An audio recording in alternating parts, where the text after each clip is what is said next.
저녁 7시에 다이소 매장은 늘 혼란스러운 생기로 가득했다. 플라스틱 바구니와 색색의 문구류, 반짝이는 주방용품들이 가지런히 진열된 선반들 사이로 손님들이 분주히 오갔다.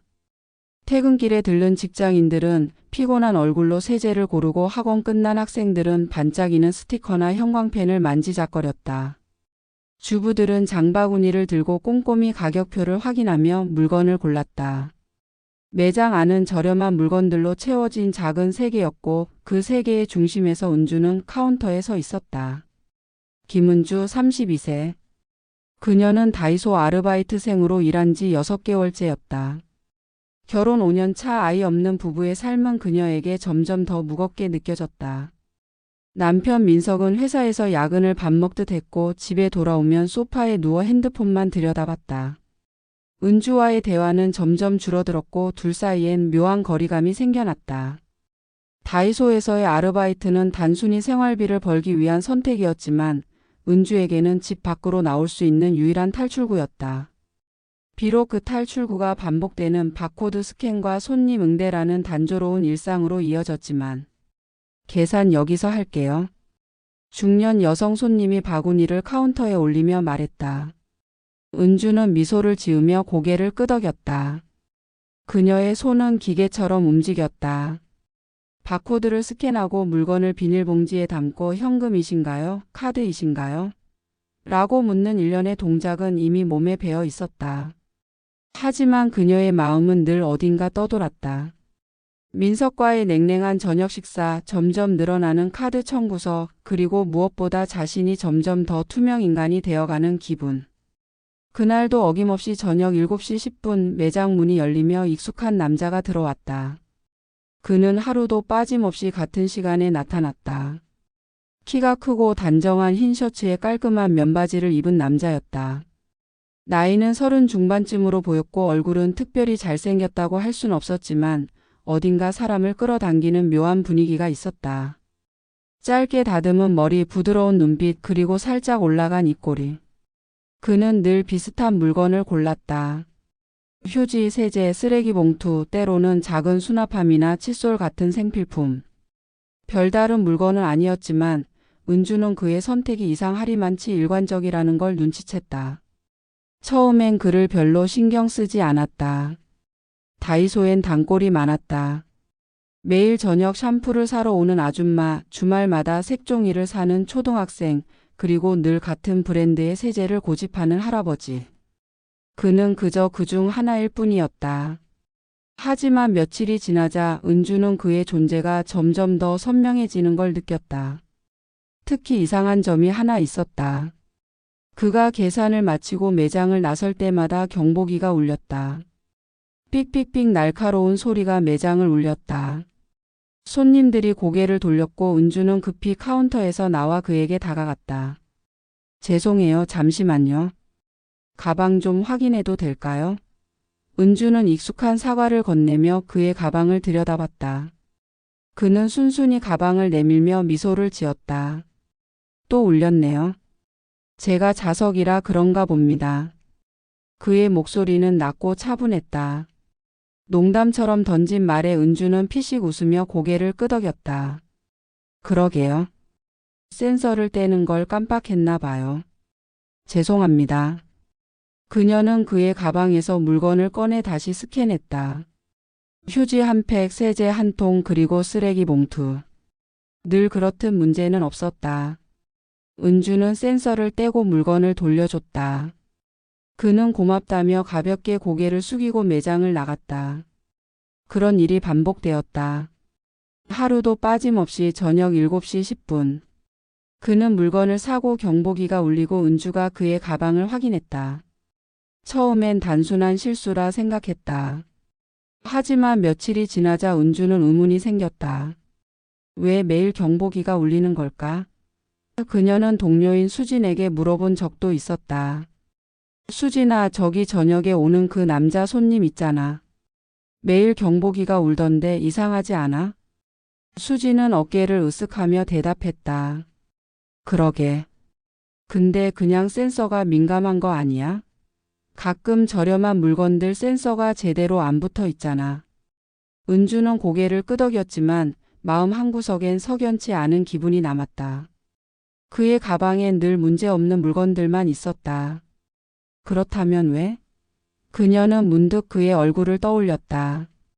단정한 옷차림, 부드러운 미소, 그리고 그녀를 바라보는 눈빛. 그 눈빛엔 어딘가 호기심과 따뜻함이 섞여 있었다.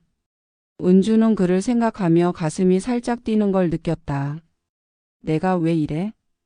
그녀는 스스로를 다잡으며 고개를 저었다. 며칠 뒤 또다시 7시 10분. 그는 어김없이 나타났다. 이번엔 세제와 함께 작은 플라스틱 정리함을 들고 왔다. 은주는 바코드를 찍으며 슬쩍 그를 훔쳐봤다. 그의 손은 가지런했고 손목에 찬 시계는 은은한 빛을 반사했다. 평범한 물건을 사는 평범한 남자. 그런데 왜 이렇게 눈에 띄는 걸까? 총 5,500원입니다. 은주가 말했다. 그는 카드를 내밀며 미소를 지었다. 오늘도 경보기가 울릴까요? 은주는 웃음이 터졌다. 그러게요. 오늘은 안 울렸으면 좋겠네요. 하지만 역시나 그가 매장을 나서자 경보기가 날카롭게 울렸다. 은주는 한숨을 쉬며 달려갔다. 또 울렸네요. 죄송해요. 괜찮아요. 이젠 익숙해졌어요. 그는 장난스러운 표정으로 가방을 내밀었다. 은주는 그의 가방을 확인하며 문득 깨달았다. 그의 물건을 확인하는 이 짧은 순간 그녀는 그의 존재를 더 가까이 느끼고 있었다. 그의 손이 가방을 건넬 때 스친 손끝, 그의 낮은 목소리, 그리고 그녀를 바라보는 눈빛. 그 모든 게 그녀의 일상에 작은 파문을 일으켰다. 그날 밤 퇴근길에 은주는 그의 얼굴을 떠올렸다. 이름도 모르는 남자. 매일 같은 시간에 오는 그 남자는 왜 이렇게 그녀의 마음을 흔드는 걸까? 집으로 돌아가는 버스 안에서 그녀는 창밖을 바라보며 생각했다. 그냥 단골일 뿐이야. 너무 신경 쓰지 말자. 하지만 그녀의 마음 한구석에선 이미 무언가가 자라나고 있었다. 그녀가 미처 깨닫지 못한 위험하고도 달콤한 무언가가. 은주는 다이소에서 보낸 또 하루를 마무리하며 무거운 발걸음으로 매장을 나섰다. 저녁 8시 퇴근 시간은 늘 똑같았다. 동료 수진과 간단히 인사를 나눈 뒤 그녀는 어두운 거리로 나왔다. 5월의 공기는 아직 쌀쌀했고 바람이 그녀의 얇은 카디건을 스쳤다. 가방을 어깨에 메고 아파트 단지로 향하는 길은 익숙했지만 늘 피로와 허무가 뒤섞인 시간이었다. 집에 가면 민석이 기다리고 있을 터였다. 아니, 기다린다는 표현은 어울리지 않았다. 민석은 늘 소파에 누워 드라마를 보거나 핸드폰을 손에서 놓지 않았다. 대화는 점점 줄어들었고 은주는 그와 마주 앉아 밥을 먹는 것조차 어색하게 느껴졌다. 결혼 5년 차? 처음엔 사랑해서 결혼했다고 믿었다. 민석의 다정한 말투, 그녀를 위해 커피를 사오던 작은 배려들, 그리고 함께 꾸던 미래의 꿈들. 하지만 시간이 지나며 그 모든 건 빛바랜 사진처럼 희미해졌다. 민석은 야근을 핑계로 집에 늦게 들어왔고 은주는 다이소 아르바이트로 생활비를 벌며 점점 더 스스로를 잊어가고 있었다. 그녀는 가끔 거울을 보며 생각했다. 내가 정말 이렇게 살아도 괜찮은 걸까? 하지만 그 질문에 답할 용기는 없었다. 아파트 단지로 들어서는 길, 어두운 가로등 아래에서 익숙한 그림자가 눈에 들어왔다. 은주는 순간 멈칫했다. 다이소에서 매일 보던 그 남자였다. 단정한 셔츠와 면바지, 손에 든 편의점 봉지. 그는 은주를 보자 살짝 놀란 듯 눈을 동그랗게 떴다. 다이소에서 뵀던 분이시죠? 그가 먼저 말을 걸었다. 그의 목소리는 낮고 부드러웠다. 매장에서 들을 때와 똑같았다. 네, 맞아요.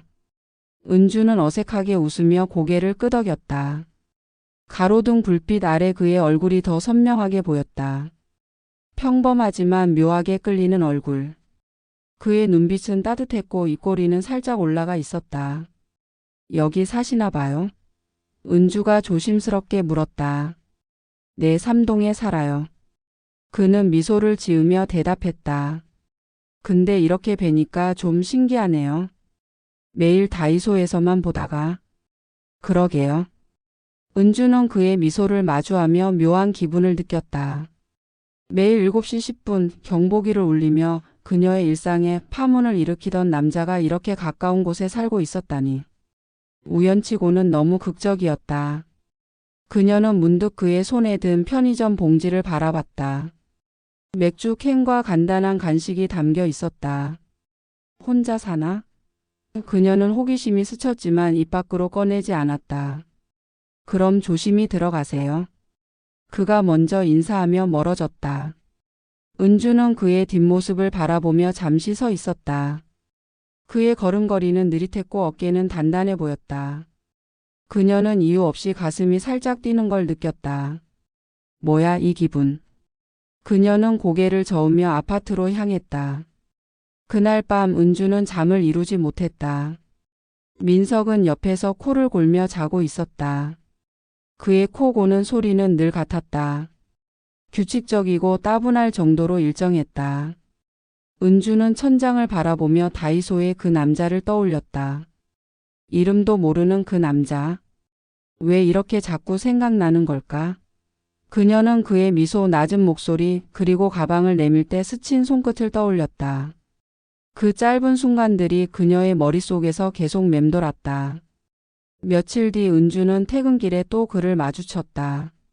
이번엔 아파트 단지 내 주차장이었다. 그는 차에서 내려 편의점 봉지를 들고 있었다. 은주를 보자 그는 다시 그 부드러운 미소를 지었다. 또 뵙네요. 이젠 진짜 단골처럼 느껴지는데요. 그의 농담에 은주는 웃음을 터뜨렸다. 그러게요. 이 동네에 다이소 말고 편의점도 자주 가시나 봐요. 은주가 장난스럽게 대꾸했다. 그녀는 자신의 목소리가 평소보다 가볍게 들리는 걸 느꼈다. 마치 오랜만에 친구와 대화하는 것처럼. 아, 맞아요. 집에서 작업하다 보면 자꾸 간식이 필요하거든요. 그가 머리를 긁적이며 말했다. 근데 은주님도 여기 사시는 거죠? 몇 동이세요? 은주는 순간 망설였다. 개인적인 정보를 말해도 되는 걸까? 하지만 그의 눈빛은 진지했고 그녀는 별 생각 없이 대답했다. 저는 5동이에요. 근처네요. 오, 진짜 가깝네요. 그는 살짝 놀란 듯 눈썹을 치켜 올렸다. 그럼 가끔 이렇게 마주칠 수도 있겠네요. 그의 말에 은주는 미소를 지었다. 하지만 마음 한구석에선 작은 불안이 피어났다. 왜 이렇게 자연스럽게 대화하고 있는 거지? 그녀는 민석을 떠올렸다. 집에서 기다리는 남편. 하지만 그 생각은 금세 흐려졌다. 재훈의 미소가 그녀의 마음을 다시 채웠다. 은주는 다이소에서 보내는 메일이 점점 더 묘한 리듬을 띠기 시작했다. 저녁 7시 10분 어김없이 재훈이 매장에 나타났다. 그는 늘 그렇듯 단정한 셔츠와 면바지를 입고 손에는 휴지나 세제 같은 평범한 물건을 들고 카운터로 다가왔다. 그의 미소는 부드러웠고 은주는 그를 볼 때마다 가슴 한구석이 살짝 따끔거리는 기분을 느꼈다. 경보기가 울리는 일도 여전했다. 삑삑삑 날카로운 소리가 매장을 울리면 은주는 익숙하게 그의 가방을 확인하며 농담을 주고받았다. 또 울렸네요, 재훈님. 은주가 웃으며 말했다. 이제 진짜 자석 붙은 거 아니에요? 하하, 그러게요. 제가 매장에 들어오면 경보기가 저를 환영하는 거라 생각하기로 했어요. 재훈은 장난스러운 표정으로 대답하며 가방을 내밀었다. 그의 손끝이 은주의 손과 스치자 그녀는 순간적으로 숨을 멈췄다. 그 짧은 접촉이 그녀의 일상에 작은 전율을 일으켰다. 은주는 그의 가방을 확인하며 물건을 꺼냈다. 이번엔 세제와 작은 플라스틱 수납함 그리고 색연필 한 세트였다. 색연필은 어디 쓰시려고요? 은주가 무심코 물었다. 평소보다 대화가 조금 더 길어지고 있었다. 아, 작업할 때 스케치용으로요. 저 프리랜서 디자이너라서 가끔 손으로 끄적이는 게 아이디어 내는데 도움이 되거든요. 재훈은 가볍게 웃으며 설명했다. 그의 말투는 자연스러웠고 은주는 그의 이야기를 들으며 점점 더 호기심이 생겼다. 그는 어떤 사람일까? 어떤 삶을 살고 있을까? 그녀는 문득 깨달았다. 그의 이야기가 그녀의 단조로운 일상에 색을 더하고 있었다. 그날 밤 퇴근길에 은주는 또다시 재훈과 마주쳤다. 이번엔 아파트 단지 내 놀이터 근처였다. 그는 벤치에 앉아 핸드폰을 보고 있었고 은주를 보자 손을 흔들며 일어섰다. 은주님 또 뵙네요. 이젠 진짜 운명인가? 그의 농담에 은주는 웃음을 터뜨렸다. 그러게요. 이 동네가 이렇게 좁았나 싶네요. 은주는 가방을 고쳐 매며 대답했다. 그녀의 목소리는 평소보다 가벼웠다. 재훈과 마주칠 때마다 그녀는 이상하리만치 편안해졌다. 민석과의 대화에선 느끼지 못했던 작은 설렘이었다. 근데 은주님 다이소에서 하루 종일 서 계시잖아요. 안 힘드세요? 재훈이 걸음을 맞추며 물었다. 둘은 자연스럽게 아파트 단지 안쪽으로 걸음을 옮겼다. 뭐 익숙해요. 그냥 반복되는 일상이죠. 은주는 어깨를 으쓱하며 대답했다. 하지만 그 말 속엔 숨기고 싶은 무게가 있었다. 민석과의 냉랭한 결혼 생활, 끝없이 쌓이는 생활비, 그리고 점점 더 희미해지는 자신의 존재감. 그녀는 문득 재훈의 눈을 바라봤다. 그의 눈빛은 따뜻했고 그녀를 진심으로 궁금해하는 것 같았다. 그럼 가끔은 좀 쉬셔야죠. 재훈이 말을 이었다. 근처에 괜찮은 카페 아는데 커피 한 잔 어떠세요? 퇴근길에 잠깐 쉬었다 가시죠. 은주는 순간 망설였다. 민석이 떠올랐다. 집에서 기다리는 남편. 하지만 그 이미지는 빠르게 흐려졌다. 민석은 그녀가 퇴근해도 별말 없이 TV만 보거나 잠들어 있었다. 그녀는 문득 깨달았다. 재훈의 제안은 단순한 커피 한 잔이 아니라 그녀의 일상의 작은 탈출구를 열어주는 초대였다. 그냥 커피 한 잔 정도야. 그녀는 스스로를 설득하며 고개를 끄덕였다. 좋아요. 어디에요? 재훈은 미소를 지으며 길을 안내했다. 아파트 단지 근처 작은 골목에 자리 잡은 카페는 아늑했다. 나무 테이블과 따뜻한 조명 그리고 커피 향이 은주를 편안하게 만들었다. 둘은 창가에 마주 앉았다. 재훈은 아메리카노를 은주는 따뜻한 라떼를 주문했다. 커피가 나오자 재훈이 먼저 입을 열었다. 은주님은 다이소에서 일 시작한 지 얼마나 되셨어요? 그의 질문은 평범했지만 진심이 담겨 있었다. 6개월쯤 됐어요. 원래는 그냥 임시로 하려 했는데 뭐 계속 하게 됐네요. 은주는 잔을 손으로 감싸며 대답했다. 그녀는 자신의 이야기가 따분할까봐 걱정했지만 재훈은 귀 기울여 들었다. 힘들지 않으신가요? 하루 종일 사람들 상대하고 경보기도 매일 울리고.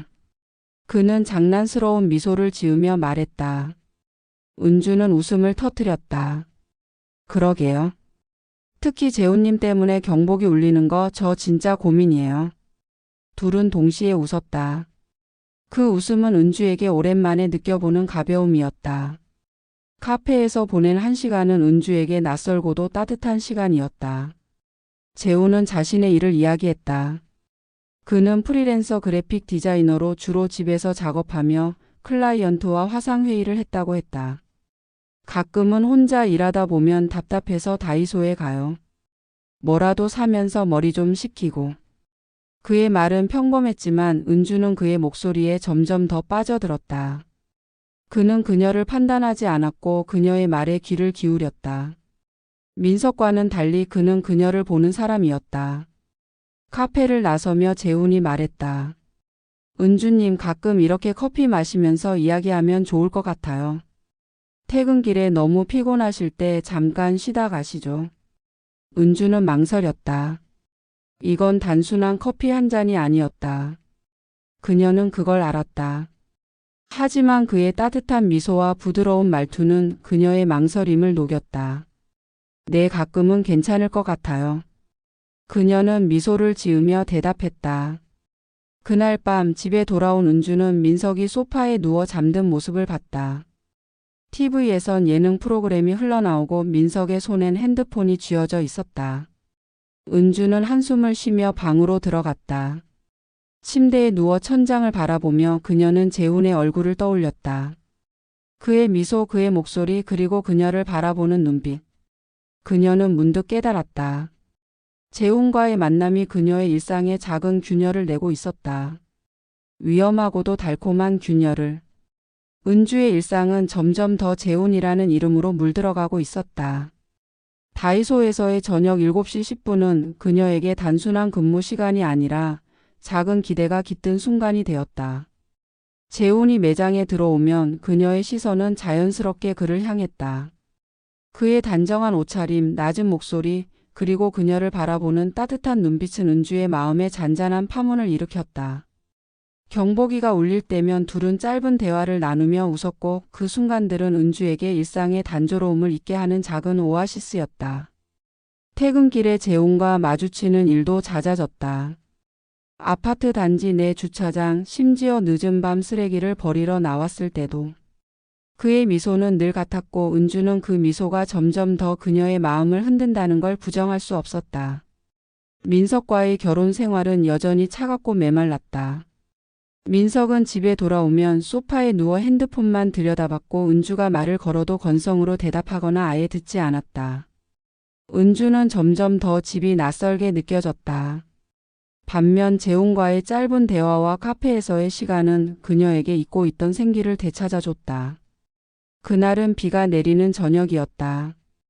은주는 퇴근 후 아파트 단지로 들어서며 젖은 머리카락을 털어냈다. 우산을 챙기지 않은 걸 후회하며 빠르게 걷던 중 익숙한 목소리가 그녀를 멈추게 했다. 은주님, 이런 날씨에 우산도 없이 재훈이었다. 그는 검은 우산을 들고 서 있었고 그녀를 보자 부드럽게 웃으며 다가왔다. 같이 가요. 같은 방향이잖아요. 은주는 망설였다. 비를 맞으며 걸어가는 것보다 그의 우산 아래로 들어가는 게 더 위험하게 느껴졌다. 하지만 그의 눈빛은 따뜻했고 그녀는 저항할 수 없었다. 고맙습니다. 그녀는 작게 말하며 그의 옆으로 들어갔다. 우산 아래 둘은 어깨가 스칠 정도로 가까이 걸었다. 비 냄새와 재훈의 은은한 향수 냄새가 뒤섞여 은주의 마음을 어지럽혔다. 은주님, 요즘 좀 피곤해 보이세요? 재훈이 조심스럽게 말을 꺼냈다. 다이소에서 너무 무리하시는 거 아니에요? 뭐 그냥 늘 똑같죠. 은주는 쓴 웃음을 지으며 대답했다. 그녀는 문득 민석을 떠올렸다.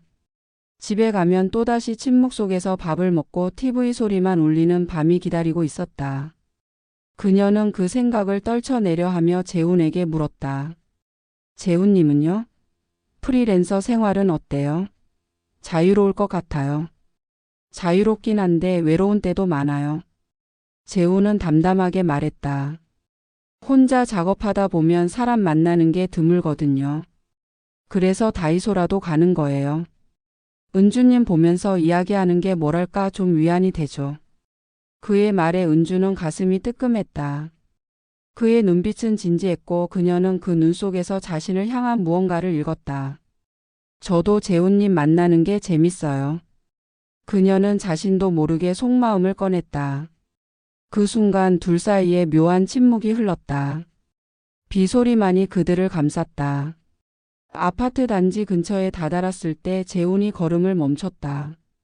은주님, 오늘 좀 더 이야기하고 싶어요. 그의 목소리는 평소보다 낮았다. 근처에 조용한 데서 괜찮으시면. 은주는 그의 눈을 바라봤다. 그의 눈빛은 따뜻했지만 그 안엔 그녀를 흔드는 강렬한 무언가가 있었다. 그녀의 심장이 빠르게 뛰었다. 이건 위험한 선이었다. 민석 집 그리고 그녀가 지켜야 할 일상의 경계가 머릿속을 스쳤다. 하지만 그 순간 그녀는 모든 걸 잊고 싶었다. 민석과의 차가운 결혼 생활, 다이소의 반복되는 근무 그리고 그녀를 짓누르는 무게. 네, 괜찮아요. 그녀는 떨리는 목소리로 대답했다. 재훈은 미소를 지으며 그녀를 이끌었다. 둘은 근처의 작은 모텔로 향했다. 문이 닫히는 순간 은주는 모든 걸 내려놓았다. 재훈의 품에서 그녀는 잠시나마 자유로웠다. 그의 손길은 따뜻했고 그의 목소리는 그녀의 귀에 속삭이는 위로 같았다. 그 순간만큼은 민석도 다이소도 그녀의 모든 걱정도 존재하지 않았다. 그녀는 오직 지금 이 순간에만 집중했다. 비가 그친 후에 아파트 단지는 축축한 공기로 가득했다. 은주는 재훈과의 짧은 도피 이후 마음 한구석에 묘한 불안과 설렘이 공존했다. 모텔에서의 그 밤은 그녀에게 잠시나마 자유를 선사했지만 집으로 돌아오면 다시 민석과의 차가운 일상이 기다리고 있었다. 그녀는 재훈을 생각하며 미소 짓다가도 민석의 무심한 얼굴을 떠올리며 한숨을 내쉬었다. 이건 잘못된 거야. 그녀는 스스로를 타이르며 일상을 이어갔다. 하지만 재훈과의 만남은 점점 더 잦아졌고 그녀는 그를 밀어낼 수 없었다. 그날 저녁 은주는 퇴근 후 아파트 단지 놀이터 근처에서 재훈과 마주쳤다. 그는 편의점 봉지를 들고 있었고 그녀를 보자 익숙한 미소를 지었다. 은주님, 오늘 좀 덥죠? 재훈이 가볍게 말을 걸었다. 그의 목소리는 여전히 따뜻했고 은주는 자신도 모르게 웃으며 대답했다. 그러게요. 비 오고 나니까 더 끈적거리네요. 둘은 자연스럽게 놀이터 벤치에 앉아 이야기를 나눴다. 재훈은 자신의 최근 작업에 대해 이야기했고 은주는 다이소에서 있었던 손님과의 해프닝을 들려주며 웃었다. 그 순간 둘은 마치 오랜 친구처럼 혹은 그보다 더 가까운 무언가처럼 보였다. 하지만 그 순간을 멀리서 지켜보는 눈이 있었다. 민석이었다. 오랜만에 일찍 퇴근한 날이었다. 차를 주차하고 아파트로 들어서던 중 놀이터 근처에서 은주와 재훈을 봤다. 은주는 평소 집에서 보이던 무표정한 얼굴이 아니었다. 그녀는 웃고 있었고 그녀의 눈은 빛났다. 민석의 눈썹이 찌푸려졌다. 저 남자는 누구지? 그는 은주가 저녁마다 다이소에서 일하며 피곤하다고 투덜대던 모습만 기억했다. 그런데 지금 그녀는 저녁 9시가 넘은 시간에 낯선 남자와 다정히 이야기를 나누고 있었다. 민석은 그날 밤 은주가 집에 돌아오자 아무 말도 하지 않았다. 하지만 그의 머릿속은 의심으로 가득 찼다. 그는 은주가 샤워하는 동안 그녀의 핸드폰을 슬쩍 확인했다. 별다른 메시지는 없었지만 그의 불안은 커져만 갔다. 다음 날 민석은 결심했다. 그는 인터넷에서 찾은 사립탐정 사무소에 전화했다. 제 아내가 누군가와 만나는 것 같아요. 확인해 주세요. 그의 목소리는 떨렸지만 단호했다. 탐정은 일주일 만에 결과를 가져왔다. 탐정은 은주와 재훈이 아파트 단지 근처 카페에서 자주 만나는 사진, 그리고 더 충격적인 증거 모텔로 함께 들어가는 장면을 담은 사진을 민석에게 건넸다. 민석은 사진을 보며 이를 악물었다. 그의 손이 떨렸다. 이재훈 이 자식이. 그는 분노로 가득 찼다. 은주와의 결혼 생활이 완벽하지 않았다는 걸 알았지만 그녀가 이렇게 자신을 배신할 줄은 몰랐다. 그날 밤 민석은 은주를 거실로 불렀다. 은주는 퇴근 후 피곤한 얼굴로 샤워를 마치고 나왔다. 민석은 소파에 앉아 그녀를 뚫어지게 바라봤다. 그의 손에는 탐정이 건넨 사진 몇 장이 쥐어져 있었다. 은주야, 이게 뭐야? 그의 목소리는 차갑고 날카로웠다. 은주는 순간 얼어붙었다. 민석이 내민 사진에는 그녀와 재훈이 카페에서 웃으며 대화하는 모습, 그리고 모텔로 들어가는 장면이 고스란히 담겨 있었다. 그녀의 얼굴이 하얗게 질렸다. 민석아, 이건 오해야. 그녀는 떨리는 목소리로 변명하려 했지만 말이 제대로 나오지 않았다. 오해? 이게 오해라고? 민석은 사진을 탁자에 던지며 소리를 질렀다. 너 저녁마다 피곤하다고 하면서 저 남자랑 뭐 한 거야? 내가 바보라고 생각했어? 그의 목소리는 분노와 상처로 뒤엉켜 있었다. 은주는 눈물을 흘리며 고개를 숙였다. 미안해, 나도 모르게 그냥 너랑 너무 멀어져서. 그녀는 말을 잇지 못했다. 민석과의 차가운 결혼 생활, 재훈과의 따뜻한 순간들, 그리고 그녀가 넘어선 선. 모든 게 그녀를 짓눌렀다. 민석은 차갑게 웃으며 말했다. 변호사랑 이미 통화했어. 이혼 소송할 거야. 그리고 그놈 이재훈? 상간남 소송도 걸 거야. 너희 둘 다 가만 안 둬. 그는 자리에서 일어나 방으로 들어갔다. 문이 쾅 닫히는 소리가 집 안을 울렸다. 은주는 소파에 주저앉아 손으로 얼굴을 감쌌다. 눈물이 멈추지 않았다. 재훈과의 짧은 순간들은 그녀에게 위로였지만 그 위로는 이제 그녀의 인생을 무너뜨리고 있었다. 그녀는 재훈에게 전화하려다 멈췄다. 이제 와서 뭐라고 하지? 그녀는 혼란 속에서 생각했다. 민석의 분노, 재훈의 미소, 그리고 그녀 자신의 선택. 모든 게 뒤엉켜 그녀를 옥죄었다. 이혼 소송은 은주의 인생을 완전히 뒤바꾼 폭풍이었다. 민석은 단호했다. 그는 변호사를 통해 빠르게 절차를 진행했고 상간남 소송까지 제기하며 재훈을 겨냥했다. 법정에서의 공방은 짧았지만 은주에게는 끝없는 고통이었다. 민석은 그녀의 불륜을 증거로 내세웠고 은주는 변명할 여지도 없이 모든 걸 받아들여야 했다. 재훈은 소송에 얽히며 연락을 끊었고 은주는 그와의 짧은 도피가 그녀의 삶을 얼마나 큰 대가로 무너뜨렸는지 깨달았다. 이혼 후 은주는 아파트를 떠나야 했다. 민석은 아파트를 자신의 명의로 유지했고 은주는 그곳에서 쫓겨나듯 나왔다. 그녀는 작은 원룸으로 이사했다. 서울 외곽 낡은 빌라 3층에 자리 잡은 방은 곰팡이 냄새가 희미하게 배어 있었고 창문 너머로는 옆 건물의 벽만 보였다. 다이소에서의 아르바이트는 여전히 그녀의 유일한 수입원이었지만 생활비를 충당하기엔 턱없이 부족했다. 이혼 합의금은 없었고 민석은 그녀에게 단 한 푼도 주지 않았다. 내가 자초한 일이야. 그의 마지막 말은 여전히 그녀의 귓가에 맴돌았다. 은주는 매일 아침 일찍 일어나 다이소로 출근했다. 하지만 예전처럼 기계적으로 바코드를 찍는 일도 더는 단순하지 않았다. 손님들의 시선이 따갑게 느껴졌고 동료 수진조차 그녀를 대하는 태도가 미묘하게 달라졌다. 소문이 퍼진 걸까? 은주는 알 수 없었다. 그녀는 점심시간에도 혼자 샌드위치를 먹으며 창밖을 바라봤다. 재훈의 얼굴이 떠올랐다. 그의 부드러운 미소, 따뜻한 목소리. 하지만 그는 더 이상 그녀의 삶에 없었다. 소송 후 그는 그녀에게 전화 한 통 하지 않았다. 은주는 그를 원망하면서도 그와의 순간들이 그녀에게 잠시나마 살아있다는 느낌을 주었음을 부정할 수 없었다. 월세와 공과금을 내고 나면 은주의 통장엔 거의 남는 게 없었다. 그녀는 저녁이면 편의점에서 할인된 도시락을 사 먹었고 가끔은 라면만으로 끼니를 때웠다. 옷은 몇 벌 되지 않았고 새 신발을 사는 건 꿈도 꾸지 못했다. 친구들은 하나둘 그녀를 멀리했다. 이혼한 여자, 불륜을 저지른 여자라는 낙인은 그녀를 점점 더 고립시켰다. 가끔 밤이면 원룸의 좁은 침대에 누워 천장을 바라보며 눈물을 흘렸다. 내가 왜 그랬을까? 그녀는 자신을 자책했지만 답은 없었다. 어느 날 다이소에서 손님 하나가 계산대 앞에서 그녀를 빤히 쳐다봤다. 중년 여성이었다. 너 그 이혼한 애지? 남편 있는 여자가 바람 피운 거 동네에서 다 소문났어. 여성이 툭 내뱉은 말에 은주는 얼굴이 화끈거렸다. 그녀는 고개를 숙이고 바코드를 찍으며 대답하지 않았다. 하지만 그 말은 그녀의 가슴을 칼로 찌르는 듯 했다.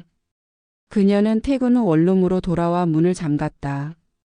그리고는 벽에 기대앉아 울음을 터뜨렸다. 은주는 문득 거울을 봤다. 거울 속 그녀의 얼굴은 초췌했다. 눈 밑엔 다크서클이 짙게 드리워졌고 입술은 메말라 있었다. 이게 나야? 그녀는 중얼거리며 거울 속 자신을 바라봤다. 민석과의 결혼 생활, 재훈과의 짧은 도피, 그리고 지금의 이 고단한 삶. 모든 게 그녀의 선택이었다. 하지만 그 선택의 대가는 너무도 혹독했다. 그녀는 핸드폰을 들어 재훈의 번호를 찾아봤다. 삭제하지 않은 번호가 화면에 떠 있었다. 그녀는 전화 버튼을 누르려다 멈췄다. 뭐라고 해야 하지? 재훈은 그녀의 삶을 떠났고 그를 다시 찾는 건 또 다른 실수일 뿐이었다. 그녀는 핸드폰을 내려놓고 창밖을 바라봤다. 어두운 빌라 골목엔 가로등 하나가 깜빡이고 있었다. 그녀는 눈을 감으며 생각했다. 이제라도 다시 시작해야 해. 하지만 그 시작이 어디서부터인지 그녀는 알 수 없었다.